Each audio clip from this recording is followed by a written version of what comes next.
Okay, let's dive right into this explainer. We're looking at a truly profound, timeless cosmology today. It's an ancient understanding of the universe that, honestly, starkly contrasts with the materialistic physics we're usually taught. We're going to unpack this esoteric wisdom, ancient biblical geometry, and astrological teachings passed down through centuries of tradition. It's all about revealing this deeply interconnected architecture of creation. To kick things off, we really have to pose the ultimate question about the underlying foundation of our physical reality. When you look up at the night sky, or hey, even just at your own hands, what are you actually seeing? Are we merely existing in this cold cosmos made entirely of dead, randomly colliding particles? Or, as these ancient traditions suggest, are we actually swimming in a living, breathing ocean of light and consciousness? This really highlights the stark divide between these two worldviews. On one hand, you've got the modern standard model of particle physics. That perspective is heavily focused on fragmentation, division, and accidental material collisions. Basically, everything is just a coincidence. But on the other side, you have timeless esoteric wisdom. This ancient view doesn't see broken parts. It sees a unified wholeness. It views the entire universe as an intelligent design, operating within a vast, continuous ocean of consciousness. So the absolutely crucial point here is defining exactly what holds this unified universe together. Ancient teachings call it the ether, or the quintessence. That literally translates to the fifth element. Now, rather than being just empty, lifeless space, the ether is described as a luminous ocean of consciousness. It's the foundational medium, the ultimate substrate, if you will, where all universal forms, elements, and life are allowed to exist and actually take shape. What's really fascinating about this ancient wisdom is exactly how it describes the ether. It's not just some invisible vacuum. It's a safe, containing, almost motherly space resting within an ocean of light. It acts as the very ground and fabric that nurtures and gives geometric shape to the physical world we interact with every single day. It's literally the dwelling house of forms. Now, inside this dwelling house of the ether exist the four classical elements you're probably familiar with: earth, water, air, and fire. But in esoteric physics, you have to remember, these aren't just physical substances, they're fundamental forces and motions. And they're divided by their natural tendencies. Earth and water carry a heavy, downward-moving, condensing energy. Meanwhile, air and fire carry an uplifting, upward-moving, expansive, spiritual energy. These classical elements are perfectly represented geometrically by distinct shapes. The downward forces of earth and water are symbolized by downward-pointing triangles, essentially grounding us into materiality. On the flip side, the upward forces of air and fire are symbolized by upward-pointing triangles, elevating us toward the spiritual.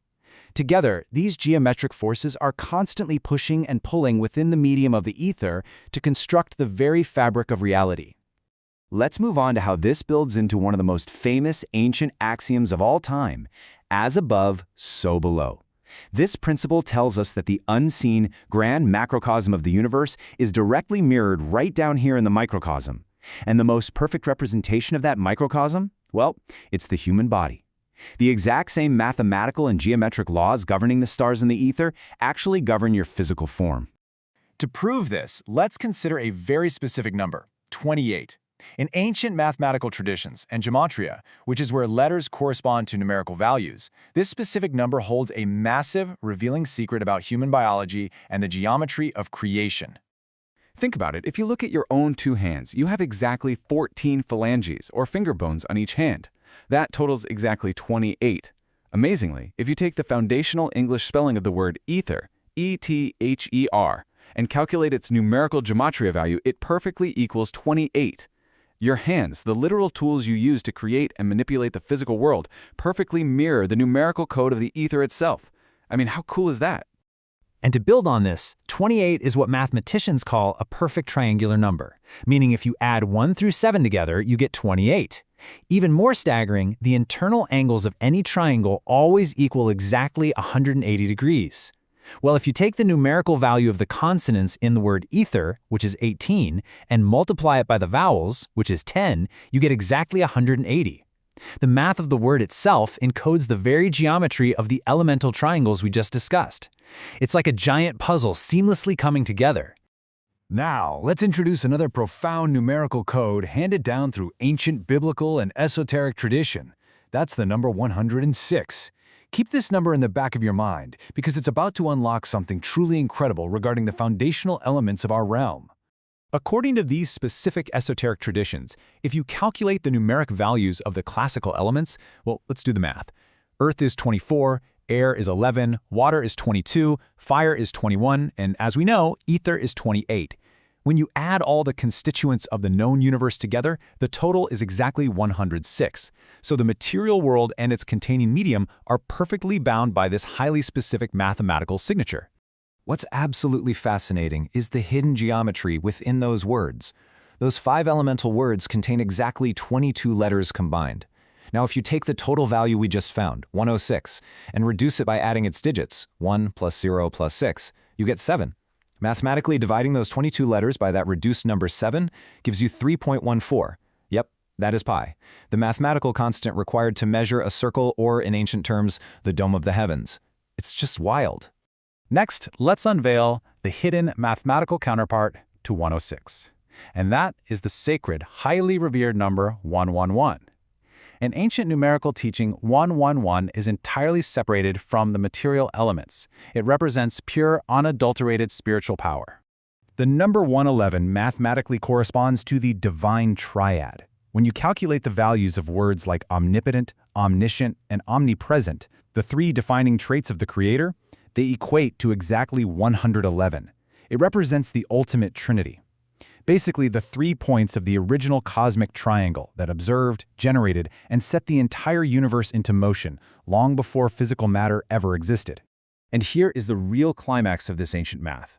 Esoteric traditions reveal a monumental secret. If you take the divine metaphysical number of 111 and divide it by the material elements number of 106, you get a highly specific ratio. Now multiply that ratio by the 3 points of the divine triangle, and it flawlessly yields 3.1415. A perfectly accurate ratio for pi. The interaction between the divine and the material mathematically creates the circle of reality.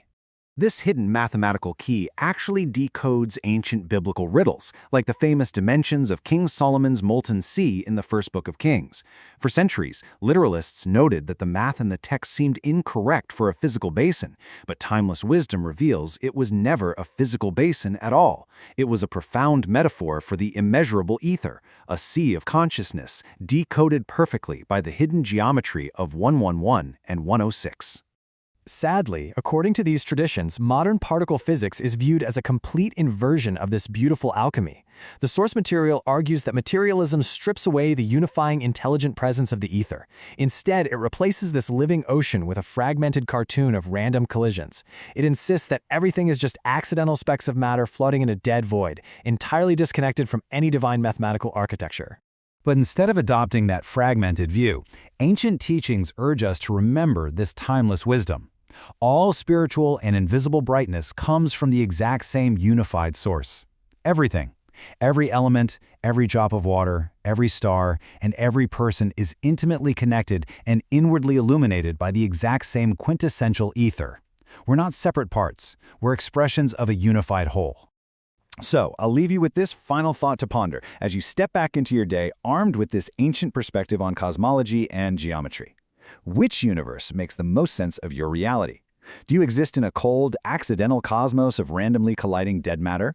Or are you living within a unified, beautifully designed ocean of light? The choice of how you view the architecture of reality is entirely yours to make.